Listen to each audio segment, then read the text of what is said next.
I met Paul and said, do you want to join my band, And then George joined. And then Ringo joined. We were just a band who made it very, very big, that's all.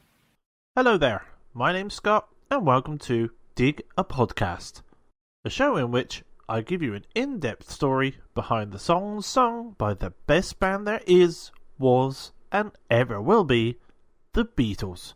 In this season, Season 2, we work our way through the album Meet the Beatles, or our UK listeners know it as With the Beatles. Meet the Beatles is the second Beatles album released in the United States.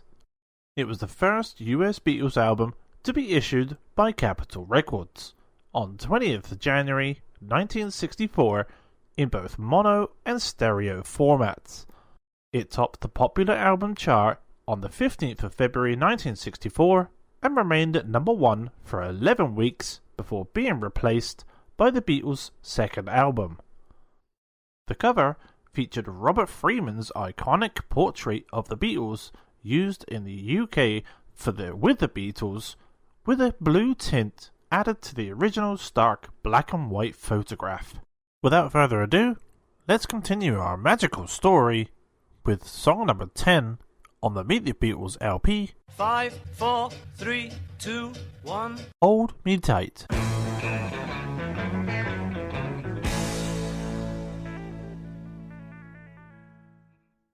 Nine times during the Beatles' career, they recorded what they thought were finished songs, only to completely remake them at a later date, which in effect created two complete versions of the same song. This, of course, is not to be confused with multiple takes of songs as they were recording them, or songs that were changing shape or style during the recording process. These 9 times were unique in that they went home at the end of the day. They thought they had a final finished song. They later decided to scrap the whole recording and start from scratch later. In almost all these instances, we are now able to hear both versions, such as with Norwegian Wood, Love Me Do, Revolution, I'm Looking Through You, and Strawberry Fields Forever. This situation, made possible mostly by the anthology series of albums, provides an interesting insight into the recording process, as well as into the Beatles' mindset in the studio. There is only one instance in the history of the Beatles' recording career that we can't hear both versions of the song the Beatles recorded. Hold Me Tight, an original Lennon and McCartney beat song, was recorded and completed for their first British album, Please Please Me, on February 11th, 1963, along with the rest of the album. Every intention was to release this song on that album. However, all evidence to date verifies that the tape contained in this recording has been lost, recorded over, or destroyed. For whatever reason, this version no longer exists. Fortunately, the song was completely remade on September 12th, 1963 for their second British album With the Beatles, and debuted in America on Capitol album Meet the Beatles. We will probably never know how that first version of the song really sounded, although lost master tapes have been known to mysteriously reappear at a later time, but an analysis of the released version will prove invaluable for the Beatle audiophile of today. Songwriting history.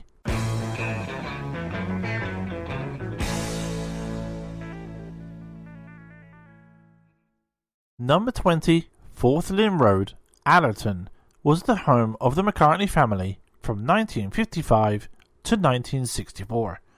Paul McCartney and John Lennon would frequently skip school and meet back at Paul's Fourth Lynn Road home to write songs, while the rest of the family were away.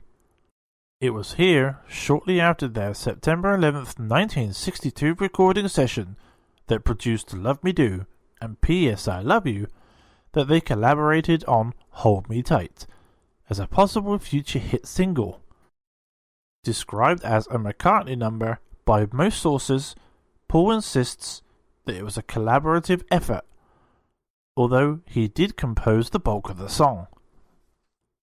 When we first started, it was all singles, and we were always trying to write singles, McCartney stated. Continuing, Hold Me Tight was a failed attempt at a single, which then became an acceptable album filler. On another occasion, Paul referred to it as another work song, which indicated his not thinking much of it in retrospect.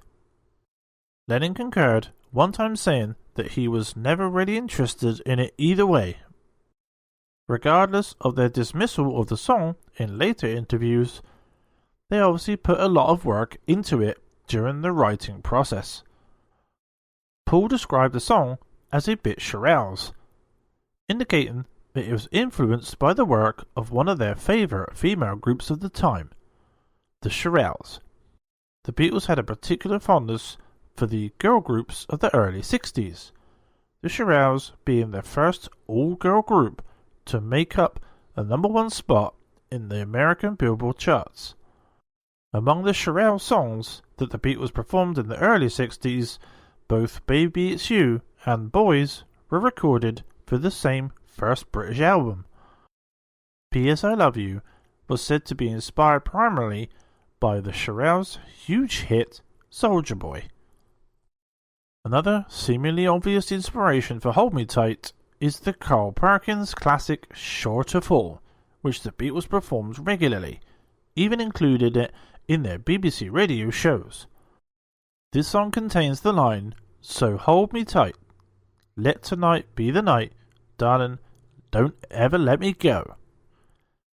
Since Perkins had such an unmistakable influence on the Beatles as a whole, it is not out of line to suggest the song's lyrics being an inspiration for Hold Me Tight.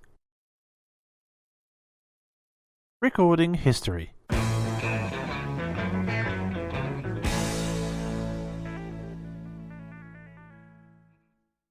As I said earlier, Hold Me Tight was one of the 5 original Lennon-McCartney compositions recorded during their marathon recording session of February 11th, 1963, to complete their first British album, Please Please Me. Since they were determined to achieve success by recording their own compositions, like their musical heroes Buddy Holly, Chuck Berry and Carl Perkins, they set out to record as many of their original songs as possible. 6 other songs were started and completed during this full day at EMI Studio 2, making a total of 11 songs in one day. The evening session, which ran from 7:30 to 10:45 p.m, started off with this song. Since 13 takes were performed, it can be estimated that a full hour was devoted to it, from 7:30 to 8:30 p.m. Of those 13 takes, only 2 were complete versions. 5 of the attempts were false starts.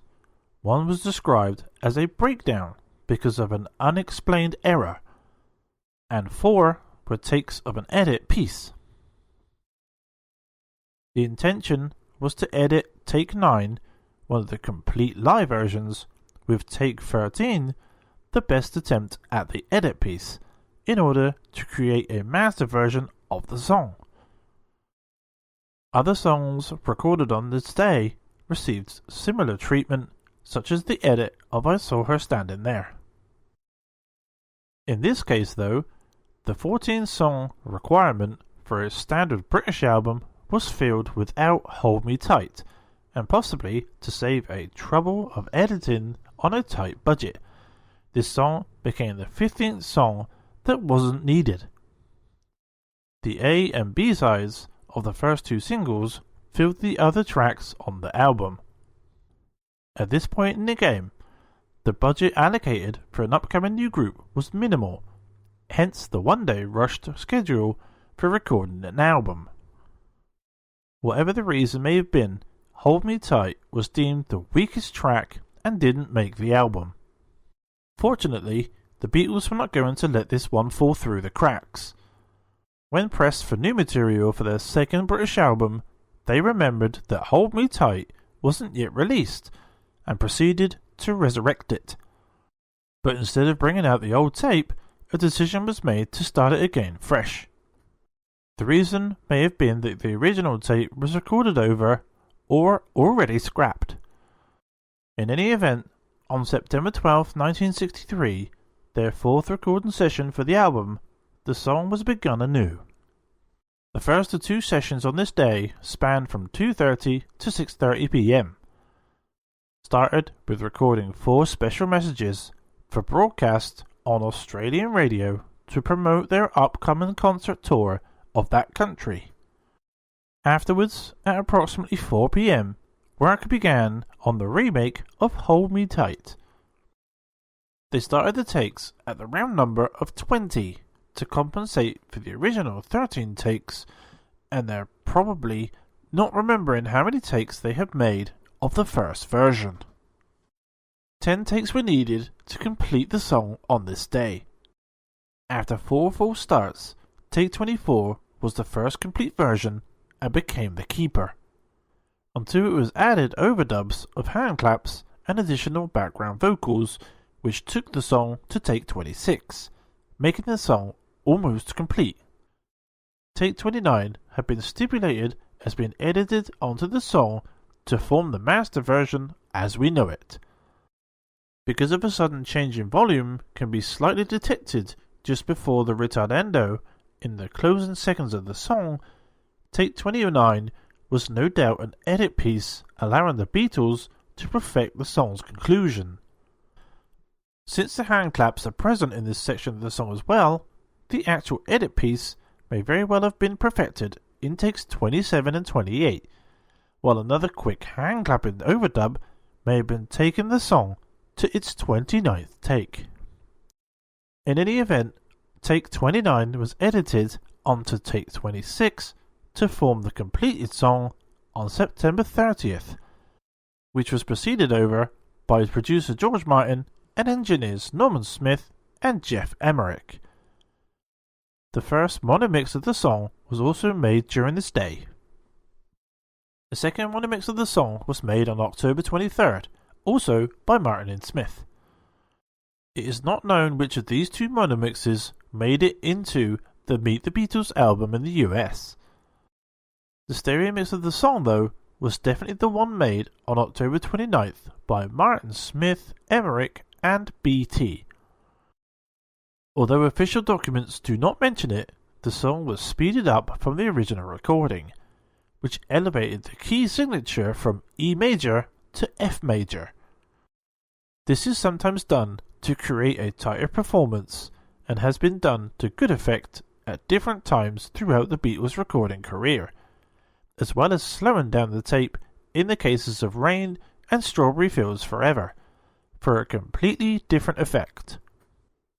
In the case of Hold Me Tight, it can be assumed that the song was speeded up during the mastering process, or when tape copies were made, since, according to Jeff Emmerich, the process of very speeding wasn't available at EMI until much later, probably around 1966.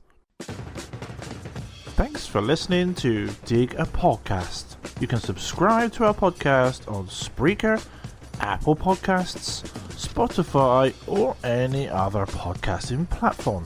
This has been a Team Wilgo production. Until next time, if you know what I mean. Do I did? No? Okay.